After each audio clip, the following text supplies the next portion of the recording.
Hi hello నమస్తే. నేను మీ Monika. Welcome to BLM studios. Modi వెనక ఒక అదృశ్య మనిషి ఉన్నాడట. అతని పతనం కూడా స్టార్ట్ అయింది అంటున్నారు. అసలు పిఎం ఆఫీస్లో ఏం జరుగుతోంది? మనం ఇప్పుడు ఆ టాపిక్ క్లియర్గా మాట్లాడుకోబోతున్నాం. అందరికీ నమస్తే. నేను మీ Monika. Welcome to BLM studios. భారత రాజకీయాల్లో ఒక శక్తివంతమైన పేరు అది. కానీ ఆ పేరు ఎక్కడ మనకి వినిపించదు. ఒక ముఖం, కానీ ఆ ముఖం ఎక్కడ కనిపించదు. పిఎంఓలో జాయింట్ సెక్రటరీ హోదా అతన్ని. కానీ అధికారంలో మాత్రం హోంమంత్రి తర్వాత అంత పవర్ ఉన్న పర్సన్ ఆయనే హిరేన్ జోషి. ప్రధానమంత్రి నరేంద్ర మోదీకి నీడలా ఉండే ఈ షాడో మ్యాన్ సామ్రాజ్యం ఇప్పుడు కుప్పగొలుతోందా?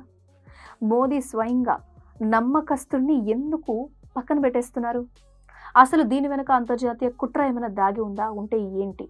ఎన్నో షాకింగ్ నిజాలు మీ ముందు తెలియజేస్తూ ఈ టాపిక్ని కంటిన్యూ చేస్తుంది. ఫస్ట్ ఆఫ్ ఆల్, ప్రొఫెసర్ నుంచి పిఎంఓ వరకు. అవును, అతని ఆరిజిన్ మనం తెలుసుకోవాలి అంటే 2008లో గుజరాత్లో ఒక చిన్న టెక్నికల్ ఇష్యూని ఫిక్స్ చేసి మోదీ దృష్టిలో పడ్డ వ్యక్తి ఇతను. రాజస్థాన్లోని భిల్వారాలో ఒక సాధారణ టీచర్గా ఉన్న వ్యక్తి మోదీ యొక్క డిజిటల్ సామ్రాజ్యానికి అధిపతిలాగా ఎలా మారిపోయారు?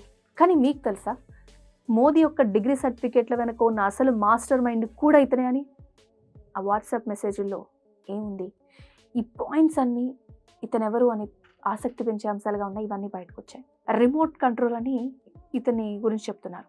నేషనల్ మీడియా ఎడిటర్స్ జోషి పంపే ఆదేశాలు తీసుకుంటున్నారు. అంటే రాత్రి 9 గంటల డిబేట్లో ఏ టాపిక్ ఉండాలి, ఏ జర్నలిస్ట్ని తీసేయాలి, ఎవరికి ప్రమోషన్ ఇవ్వాలనే పాయింట్స్ అన్నీ కూడా ఒక్క వాట్సాప్ మెసేజ్తో డిసైడ్ అయ్యేవట. రవీష్ కుమార్ లాంటి వాళ్ళు దీన్ని గోడీ మీడియాని ఎందుకు అన్నారో కూడా ఒకసారి మనం అర్థం చేసుకునే టైం ఇది అని అనుకోవచ్చు. ఇవన్నీ చాలా సీక్రెట్ ఇన్ఫర్మేషన్స్.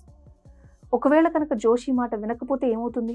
ఒక ప్రముఖ జర్నలిస్ట్ కొడుకు మీద జరిగిన ప్రతీకారం వింటే ఖచ్చితంగా మీరు షాక్ అయిపోతారు.